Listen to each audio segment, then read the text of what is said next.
Hello everyone, my self Anmol Gandhi chemistry के board महातौर के episode number 30 में आपका स्वागत है। और आज हम बताने जा रहे हैं, दुनिया का कोई भी नोमेनक्लेचर हो आप उसे चुटकियों में बना सकते हैं। इसके लिए मात्र हम आपको 8 रूल बताने वाले हैं। कितने रूल बताने वाले हैं?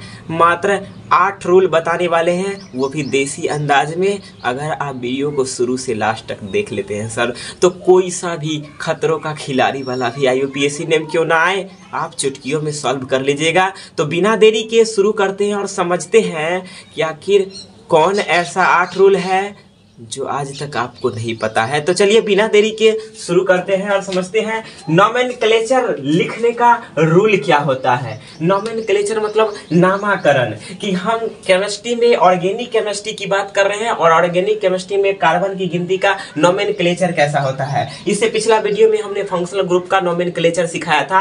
आज मिक्स्ड फंक्शनल ग्रुप का IUPAC नेम कैसे लिखा जाता है, तो उसी पर कुछ रूल है। सबसे पहला रूल है रूल नंबर 1। सबसे पहला रूल और रूल नंबर 1 कहता है लंबा रास्ता होना चाहिए। सर जी कैसा होना चाहिए? लंबा रास्ता होना चाहिए। कहीं भी हम गांव घर में घूमते हैं तो एगो शॉर्टकट रास्ता होता है, एगो लंबा रास्ता होता है NH से होते हुए, तो लंबा रास्ता चुनना है हमेशा। उसके बाद कहता है क्या है, खर्चा कम लगना चाहिए। सर अगर हम लंबा दूरी सफर किए ना, तो हमको 20 रुपया के जगह 10 रुपया लगना चाहिए, कि लंबा रास्ता भी तय हो जाए और खर्चा भी कम लगे। दुनिया का कोई भी रूल आप भूल जाइएगा सर, लेकिन ये 2 रूल नहीं भूलिएगा, क्योंकि ये 2 रूल अगर भूल गए आप जिंदगी में IUPAC नेम नहीं सीख सकती हैं। इसलिए 2 रूल हमेशा याद रखिए कि लंबा रास्ता होना चाहिए, खर्चा कम होना चाहिए। किसका लंबा रास्ता, किसका खर्चा कम? अरे 10 गो 20 गो कार्बन जो जुड़ल रहेगा तो सोचेंगे ऐसा कार्बन के रास्ता में जाए जिसमें कार्बन की गिनती ज्यादा आए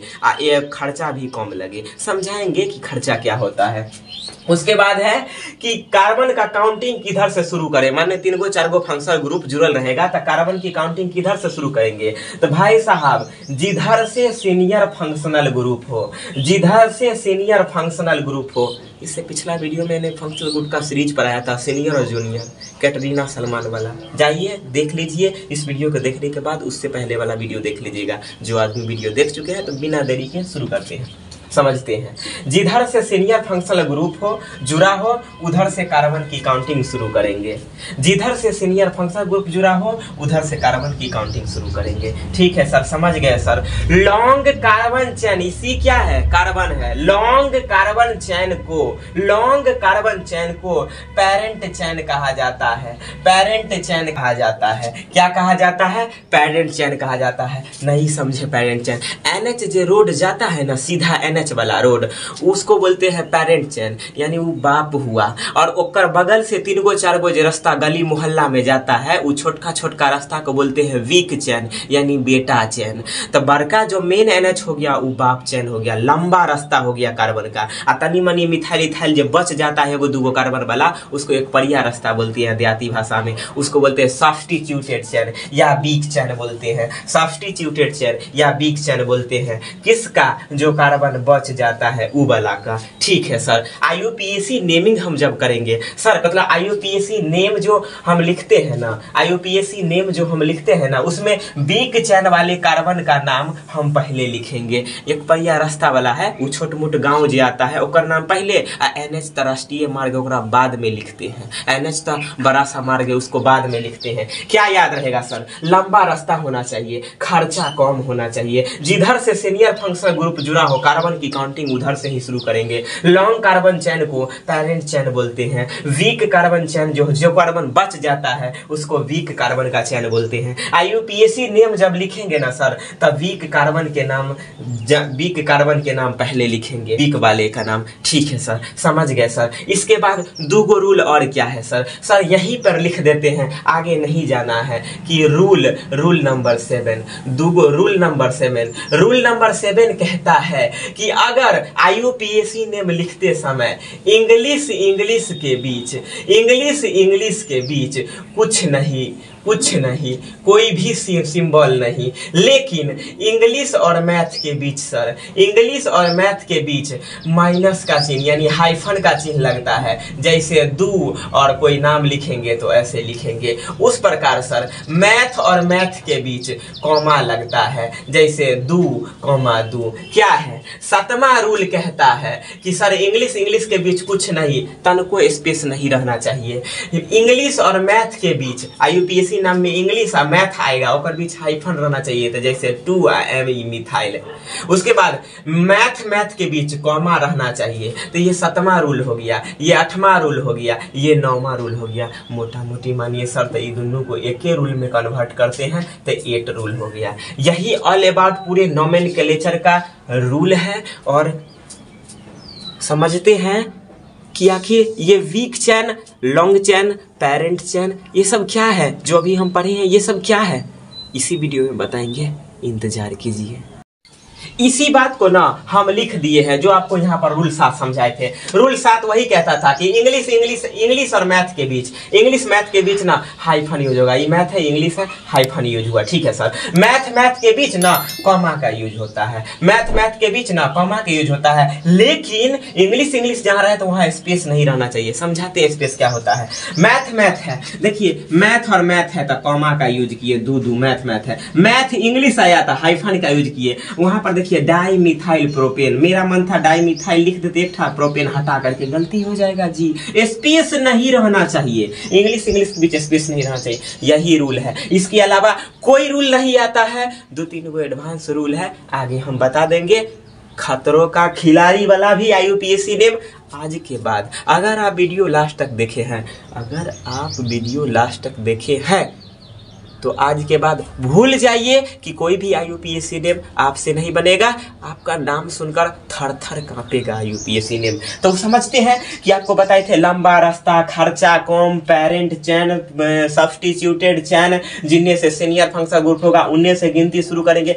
अच्छा ठीक है सर। सर इसको कार्बन को ना गिनिए, कौन NH है, कौन एक परिया रास्ता है, कहिएगा सर गिनिए ना कहाँ है। सीनियर जूनियर फंक्शनल ग्रुप बोलते थे, उनमें से गिनती शुरू करेंगे। कहाँ पर लग रहा है, देखिए ना sir COOH senior functional group है।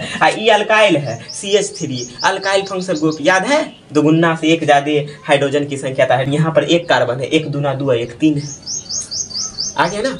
तो उसी प्रकार यहाँ पर सर सीनियर फंक्शन ग्रुप उधर से है, इधर से गिनती करेंगे। ठीक है, गिनो तो 1 2 3 4 5 6। कहिएगा सर ऊपर नीचा करके देखते हैं, करके देख लो। 1 2 3 4 नहीं, 1 2 3 4 5 नहीं। लंबे रास्ता जाने में 6 गो कार्बन लग रहा है, यही लंबा रास्ता को बोलते हैं पेरेंट चैन। आज जे बच गया तो बचता ई गया ना, इसी को वीक कार्बन बोलते हैं, सब्स्टिट्यूटेड चैन या बाप चैन, इसको बोलते हैं बेटा चैन, इसको बोलते हैं बेटा लिखा रहता है। स्कूल में जाते हैं तो पहले क्या लिखते हैं, अपना नाम। पहले क्या लिखते हैं, पहले कहते हैं कि भाई साहब हमारा नाम X है, हमारे पिताजी का नाम Y है। समझे। तो उसी प्रकार IUPAC नेम में भी ना पहले बेटा के नाम लिखाता है, तब ना बाद में पूछेगा कि बाप का क्या नाम है, तो पहले बेटा के नाम लिखिए, तब बेटा का नाम। ठीक है सर। अच्छा सर लंबा रास्ता तो 6 गो कार्बन मिल गया, पैसा कम लगना चाहिए। अच्छा तो हम क्या लिख सकते हैं, 4 3 डाइमिथाइल नहीं, 43 रुपया लग रहा है, उधर से आएंगे ना तो 3 4 तो लिखेंगे IUPAC में 3,4। मैथ के बीच कॉमा, तो मैथ के बीच कॉमा। अब इंग्लिश लिख रहे हैं तो हाइफन का यूज। क्या है सर, मिथाइल है, CH3 को मिथाइल बोलते हैं, तो ठीक है METHYL मिथाइल। कहिएगा सर इतना जगह का है छोड़े, इसलिए छोड़े हैं कि कई गो मिथाइल है। तो दू के लिए डाई का यूज होता है अंग्रेजी में, तो डाई मिथाइल। पहला लेटर कैपिटल, बाकी सब स्मॉल लेटर होना चाहिए। एक रूल हम इसमें छूट गया है मिस्टेक से कि IUPAC नेम लिखते वक्त इंग्लिश का पहला कैपिटल लेटर, बाकी सब स्मॉल लेटर होना चाहिए। तो 3 4 डाई मिथाइल। कार्बन 6 है सर, सटा के लिखिएगा। ठीक है HES हेक्स।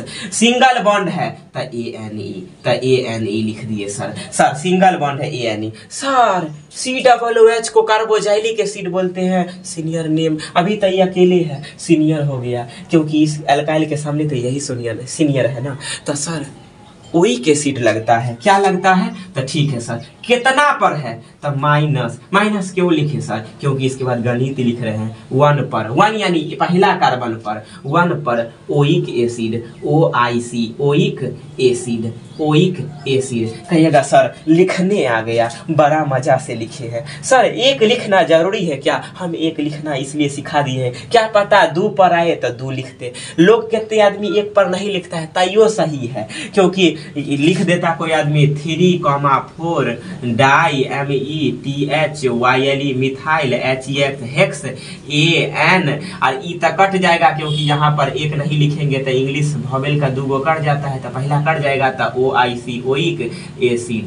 Oic acid. सटा कर लिखिएगा सर सटा कर लिखिएगा, ओइक एसिड। कहिएगा सर सही है? हाँ सही है, लेकिन मान लो कहीं पर 2-3 आ जाता तो उस समय आप हमसे पूछने आइएगा कि 2-3 होगा तो कैसे लिखेंगे। तो इसीलिए 1 लिखना सिखा दिए कि 2 आएगा तो 2 लिखेंगे, 3 आएगा तो 3 लिखेंगे। तो 3,4 डाइमिथाइल हेक्सेन। कोई अगर इधर से गिन देगा काउंटिंग में कि 1 2 3 4 5 6, सर 6 पर चल जाएगा ओइक एसिड, तो इसका नाम क्या हो जाएगा? इसका नाम हो जाएगा कि 3-4। तो ठीक है, 3-4 डाइमिथाइल हेक्स और 6 पर ओइक एसिड। इधर से तो कितने रुपया खर्चा हो रहा है कि 3-4 और लास्ट में 1 रुपया।